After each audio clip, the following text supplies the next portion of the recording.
Hello, everybody.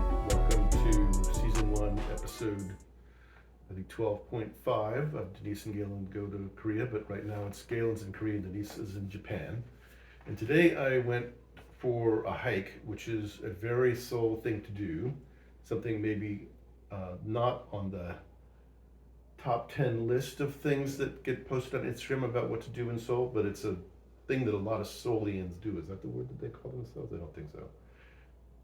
Especially like adults our age and older, because Seoul actually is very mountainous.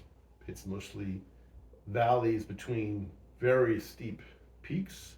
I think there's 7 major peaks in Seoul, and I don't know what the geologic history is. They look like they once upon a time might have been volcanic. I don't know. They're granite and steep, forested, protected mostly as nature preserves. And when you ride the subway on the weekend, there will 100% be groups of older Korean people with pretty fancy high-end hiking gear and hiking sticks going to or coming back from their hikes up one of these steep mountains. And Denise and I have gone on a couple of these walks. Some of them are stair steps up, pretty well maintained. Others, like the one today, was pretty challenging. If I had a backpack on, it would have been really pretty rough, but I made it up most of the way. I didn't go to the peak. I got to a very good view, which you see here, and decided that that was good enough for today and turned around and came back. And also a Seoul experience, I biked on a rental bike from our apartment building along the canal, which had been beautifully planted with tulips for the season, up to the base of the national park, which is where this particular mountain is, which was situated between the canal and a pretty industrial area. So when I got there, I was like, is this right? Because it was basically car repair shops and stuff like that. But I walked back this road and there was a sign that I assume said National Forest Walking Area or something, because that's what the picture seemed to indicate. So I walked up, and eventually it turned into one of these hiking paths with other people my age and older, mostly in groups with their picnics, hiking up the mountainside. There's some of which was quite steep, some stair steps, some's not, like I said. And it's a great weekend nature thing to do, a little like what many people, Denise and I, do back in the Bay Area. Obviously the topography is different and the nature is different. Hiking in Skyline or in Santa Cruz Mountains or on the coast or going out to the Baylands or the East Bay Hills, it's all completely different to what to see and hear and smell and the whole vibe. But it is great to be able to get out of an urban environment so easily and feel yourself to be a part of a natural environment that is an escape for a little while. Not that I don't want to be in an urban environment, but I do like to get a break now and then. And it was certainly good exercise. And the culture around this is definitely a thing here, more so than the States. Like when Denise and I go hiking back in the Bay Area, we'll always see other people, more often families, younger people, not packs of old people with fancy gear and a picnic. That's the norm here. And I think that's maybe a cause or effect of why the infrastructure is so good around this whole experience. Another kind of interesting cultural difference is that, like, everybody when they come to Seoul notes that when you're on the subway or public transit, it's pretty quiet, like silent. Most everybody's on their phone or listening to a podcast or watching a video with their earbuds or whatever. There's a little conversation sometimes, but not often. You could make a long ride on a packed subway and have it be essentially silent. If some Americans or whatever get on, it might get a little noisy, and people do talk a little bit, but it's not like the vibe you would get on most American, but certainly Bay Area public transit. But on the other hand, when you go hiking, it's noisy. People talk a lot. They have their music playing on their little speakers that they're carrying around.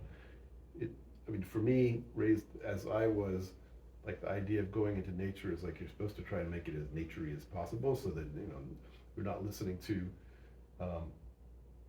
1970s era pop from whatever I assume these Korean older people like to listen to as they walk along the trail.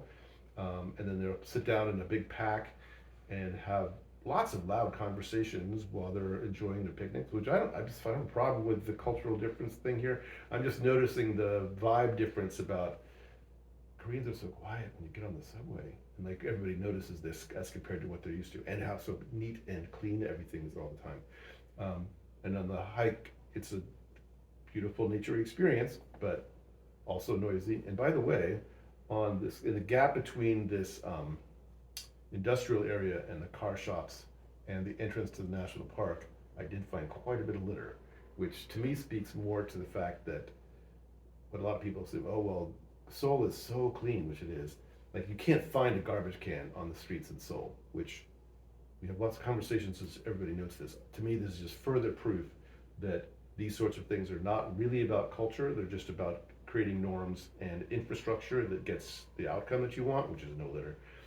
And Seoul has managed to do that for sure in the urban area, and people who compare that to San Francisco or New York are like, oh my God, it's so much cleaner here.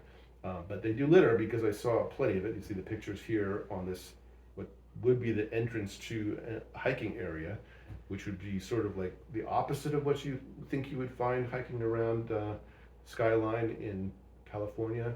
So anyway, I'm gonna be done pontificating about this, except this was evidence to me that these sorts of things about urban living are more about how you create the norms and infrastructure than like Koreans are clean and Americans are messy or whatever that cultural stereotype you want to imagine would be.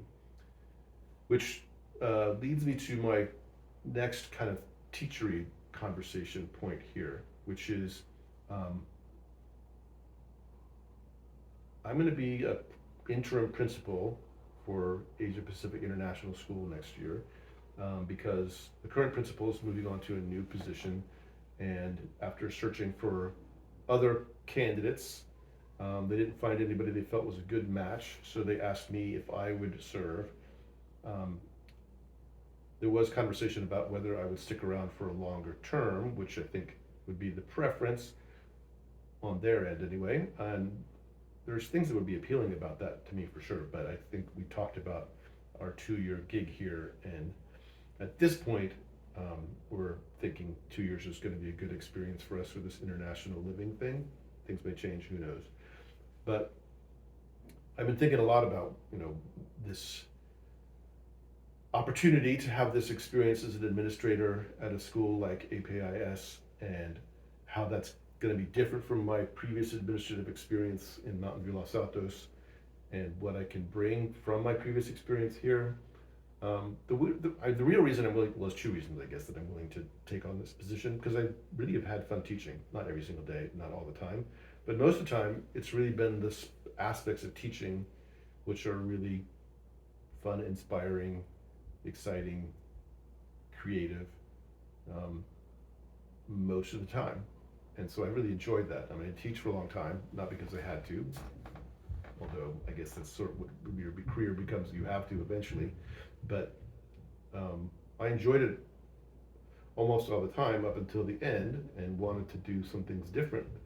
And so here, going back to teaching really was fun. And so switching back to the administration after only a year back in the classroom definitely caused some pause on my end, and why I said, keep looking for somebody else before you decide that, I'm your best option as an interim person.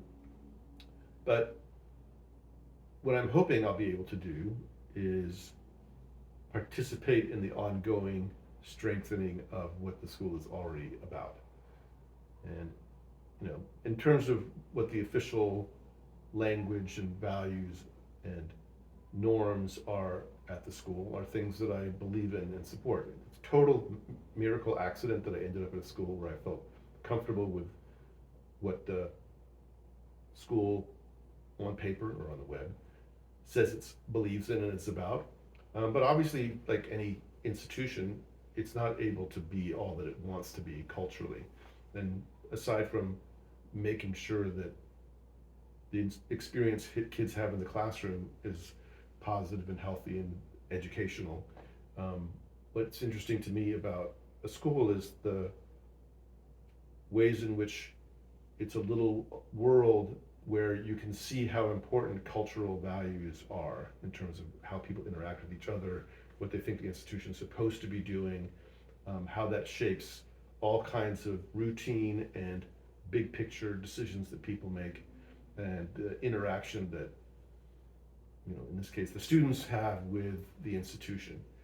And thinking back on Mountain View Los Altos and where we are right now, looking at it from pretty far away at this point, I feel like in the last 10 years or so, our district really has kind of lost touch with the culture that it once had and I think should have. Not only because Galen has his opinions about should, but I think because of some decisions that have been made over the last, like I said, 10 years or so, what a little tiny high school district that has a lot of money, that is also miraculously situated in such a way that it can serve a truly diverse population, that's not the norm as a situation to be in public schools anywhere in California. It's not unique, but it's rare, and rare in a very positive way. And I think what's happened is that I have my theory. My theory is that school boards get persuaded that you need to hire administrators, superintendents in particular, through this vetted system, which becomes this self-fulfilling prophecy of administrators who are moving up the career ladder or want to retire with a good pension, do certain things to show that they're meeting certain criteria, and those are the sorts of people you hire to be a superintendent and other kinds of administrators, but superintendents in particular. And those kind of people don't necessarily understand or are particularly interested in becoming a part of and building the existing thing, but rather think that what they're supposed to do, this is what they're usually explicitly hired to do, is bring in some new ideas or whatever. And people often will say that they want to come and understand and learn, but to me anyway, over the last 10 years or so, that has not been what's happened.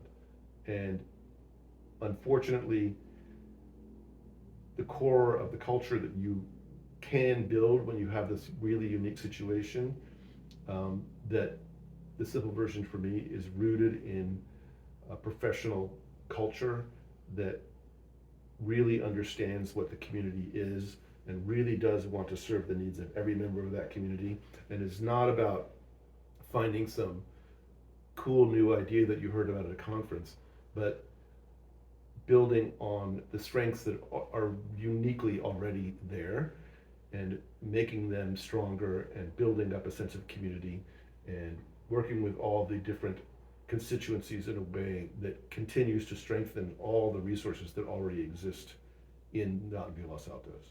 And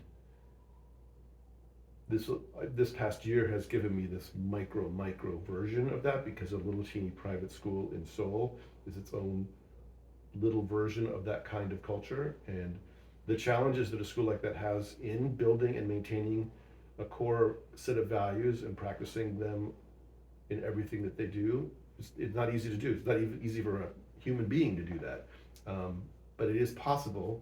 And I think it is really the core of what a good school or school district is about, is those core values and practices and norms that get built up over time and that really are understood and in many ways unspoken until they get broken or challenged. And so I'm looking forward to this opportunity for a year to work with a very small community of people to continue to build up that culture. And I hope that Mountain View Los Altos, the board in particular, understands that that's what they really need to focus on. There is no magic fix. I hate repeating these cliches, but the reality is that some program or some new way of doing things is what's going to make things better. But Mountain View Los Altos already is very good for a lot of historical reasons, and change in the systems and the practices and the norms can happen and is good, but it's best done by the people within the culture who can build on what already exists in a constructive and positive way through the relationships they have with one another and with the community. And I'm hoping that in the near term that we can get back, or you, I guess at this point, can get back in that, because to understand and appreciate what you really got in Mountain View Los Altos with this tiny school district and all these resources and this extraordinary socioeconomic and ethnic and religious and cultural diversity and linguistic diversity, it ought to be an incredible place to be, and it can be again. And I think it will be if the board focuses on the core strengths that are already there, instead of imagining that they need to consult some outside people to find some people on this list who are already trying to do certain things that aren't going to be aligned with what Mountain View Los Altos is about. So that really was a rant, wasn't it? Thanks very much for tuning in, and I don't know if we're going to post again. We're going to be back soon this summer, and then we'll be back in Seoul for a second year with some new adventures in season 2. Bye, everybody.